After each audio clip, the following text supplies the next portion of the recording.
अमरीकी सदर Donald Trump की जानिब से चीन पर 145% टैरिफ आयद करने के बाद चीन ने भी अमरीका पर 125% जवाबी टैरिफ आयद कर दिया।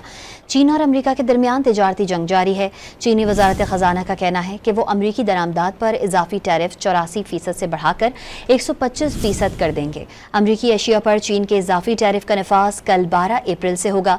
वजारत खजाना ने बावर कराया कि अगर अमरीका चीन के मफादात की खिलाफ वर्जी जारी रखेगा तो चीन भी जवाबी इक़दामात के साथ आखिर तक लड़ेगा। अमरीकी सदर डोनाल्ड ट्रंप की जानिब से चीन पर 145% टैरिफ आयद करने के बाद चीन ने भी अमरीका पर 125% जवाबी टैरिफ आयद कर दिया। चीन और अमरीका के दरमियान तिजारती जंग जारी है।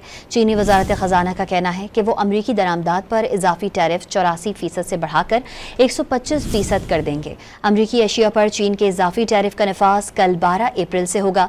वजारत खजाना ने बावर कराया कि अगर अमरीका चीन के मफादात की खिलाफ वर्जी जारी रखेगा तो चीन भी जवाबी इक़दामात के साथ आखिर तक लड़ेगा।